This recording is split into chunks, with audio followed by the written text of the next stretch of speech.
This is the story of a girl who grows through learning English grammar and sharpening her analytical mind. Today, we begin our second lesson on the nominal use of the infinitive. So, did you get the answer to last time's assignment?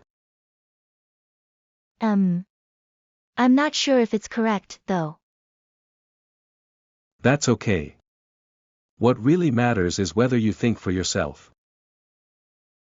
If you add to a verb and it works like a noun, an adjective, or an adverb, then it's kind of unstable, right? Right. As for subjects and objects of prepositions, those must be nouns, right? For subjects, in spoken English it's not absolutely fixed, but at least in writing, yes.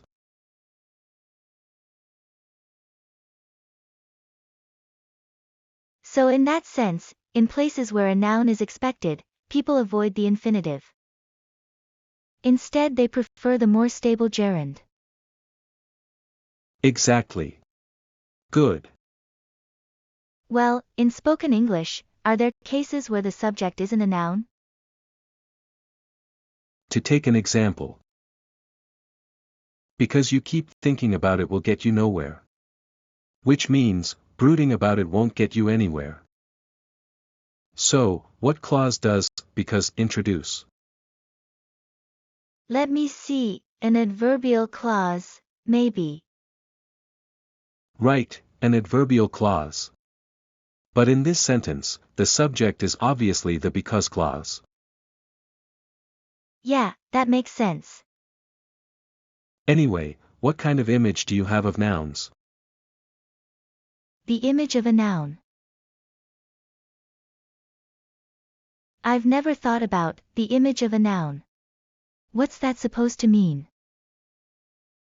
I get the idea, but putting it into words. Hard to express. Yes. Adjectives modify nouns. Adverbs modify verbs, adjectives, or other adverbs. Then what about nouns? They don't modify anything. Exactly. Adjectives can sometimes stand alone as complements, but they do modify nouns. Adverbs modify verbs, adjectives, and other adverbs. But nouns don't modify other words, they stand alone. In that sense, they feel stable, fixed, almost solid, don't you think? Well, now that you mention it, maybe. Your intuition is fine. A noun is stable and fixed. In contrast, the infinitive, just as you said, is unstable and not always fixed in meaning. That's why, in positions where a noun is expected, like the subject, many writers feel it's better not to use the less stable infinitive, at least in formal writing.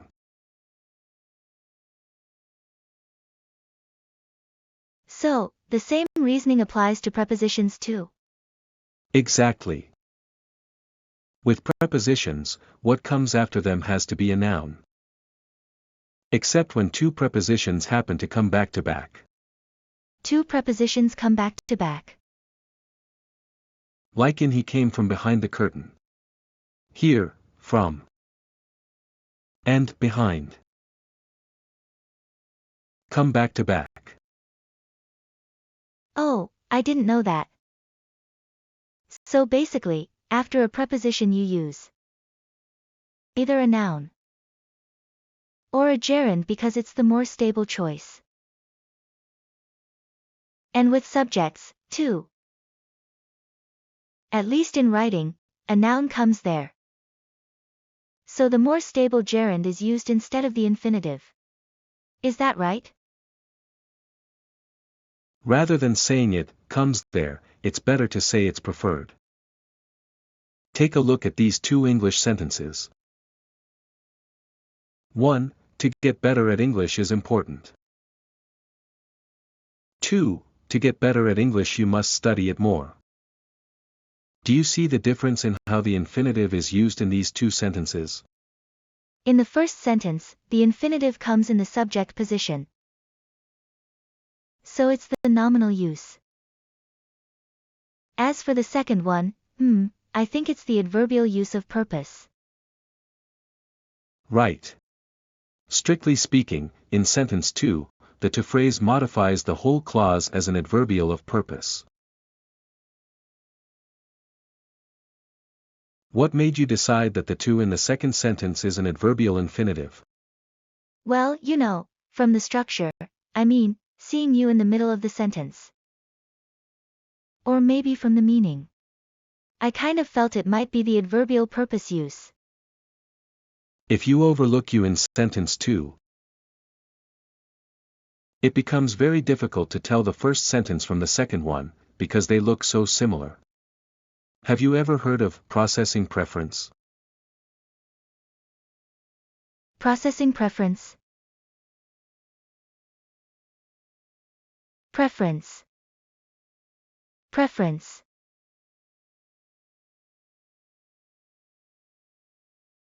Processing means, like cooking or something.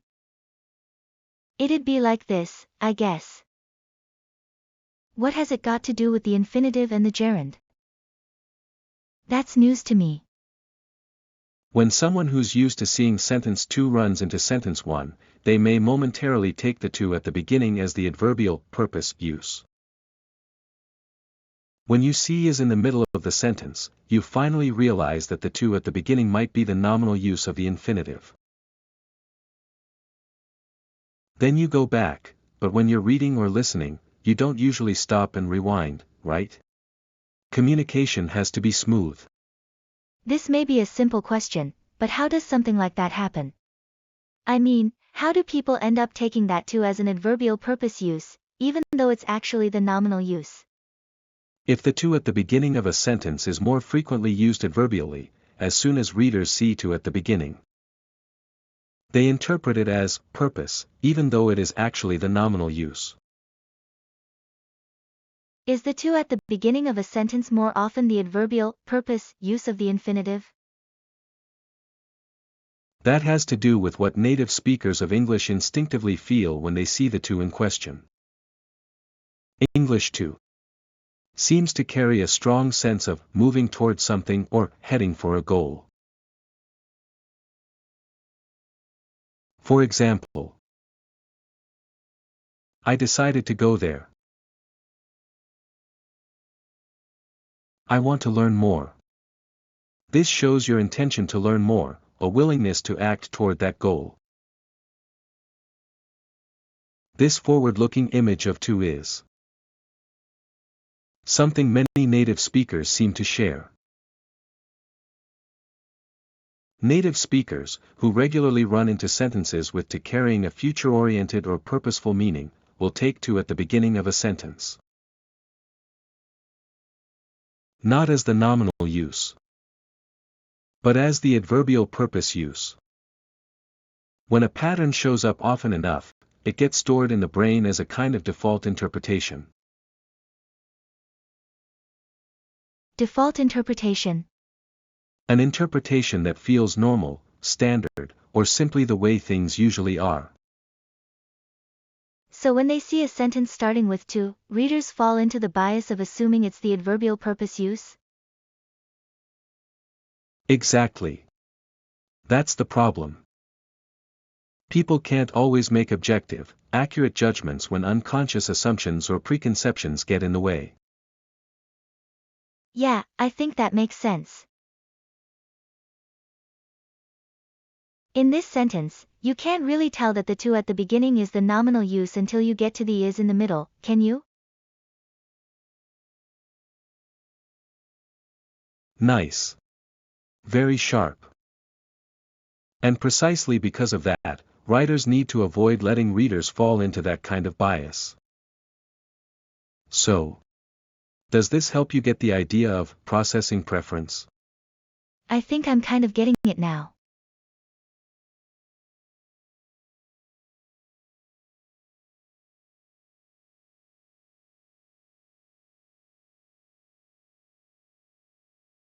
A lot of people take the to at the beginning as the adverbial purpose use. It's not easy to get rid of this bias. So what should writers do? Then you should write sentences so readers won't get misled by that bias. At the beginning of a sentence, rather than infinitives, which can lead readers into bias.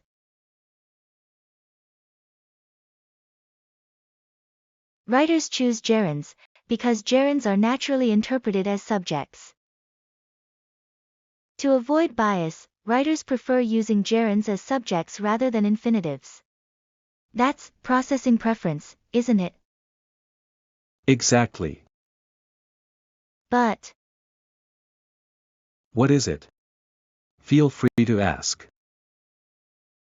I understand the term processing preference from the writer's point of view. But from the reader's point of view, it feels like it's not really a preference. When they see to at the beginning of a sentence, they naturally take it as the adverbial use of the infinitive, rather than consciously preferring that interpretation. So, you're saying that, given the difference between the writer's and the reader's perspectives, using one term, processing preference, for both feels a bit off, right? Yes, that's right. Does that sound odd? Not at all. If anything, that's a pretty sharp insight. Yes. True, writers try to be careful not to cause bias-based confusion for readers. Being strongly aware of this, they may even choose to avoid using an infinitive as the subject and instead use a gerund. So in that sense, a processing preference is at work. Readers, however, don't have that kind of strong awareness. More or less unconsciously, they tend to interpret to at the beginning of a sentence as an adverbial use expressing purpose. In that sense, it might be better to call it a processing tendency. I've grown so used to the term processing preference that I didn't realize the awkwardness you pointed out. That was a good lesson for me. Did he just compliment me? Why do you think it came to be called processing preference? Probably because it's a straightforward translation of processing preference. Preference, huh? You still don't look convinced. Is it the word preference itself that's bothering you? Well, when preference is translated into Japanese, it's usually understood as kanomi, which means liking. So I get why that happened. But then it feels like the idea of an unconscious reaction disappears. I see, that's what you mean. It's true that Japanese dictionaries often explain preference using words like kanomi or kanomukoto. So it's only natural that people take it that way. But in English, preference doesn't necessarily imply conscious choice. It refers to an orientation, whether conscious or unconscious. Really? I didn't know that. Then how about translating it as processing tendency? To avoid misunderstanding. The problem with tendency is that it doesn't capture the strong drive to avoid confusion. I wish there were a word that fits perfectly. In that case, we might translate processing preference as shori no shirko in Japanese, which means processing orientation. Orientation is closer to liking than tendency, but it doesn't suggest the same degree of conscious intention, and it can include unconscious processes as well. I think I've seen English sentences where a to infinitive is used as the subject at the beginning of the sentence. Was it from an academic paper or something like that? I'm not totally sure, but it felt pretty formal. How something is expressed in English depends on the writer's way of thinking and their orientation. In formal writing, such as academic papers or other scholarly texts, some writers do place a to infinitive in the subject position. When you come across sentences like that, you should simply read it with due respect for the writer's style. However, if you are not a native speaker, and especially if you are not a professional writer, it's generally not advisable to use a relatively long to infinitive phrase as the subject of a sentence. Okay, I get it. If you look at another case where using a to infinitive as the subject is avoided. Nothing is more important than health. Here, nothing and health are being compared. They're both subjects. So if you put a verb after then, it takes the gerund form, because a to infinitive is less stable as a subject, you know. I'll explain this in more detail when we get to comparative expressions. I understand why using a to infinitive as the subject is usually avoided, but is there any way to use it without confusing the reader? There is one way. There is? You should already know it. It's what we call a formal subject, or a provisional subject, some people say. You mean the construction where you move the to phrase to the end, put it in the empty subject position, so it refers to the to phrase that follows?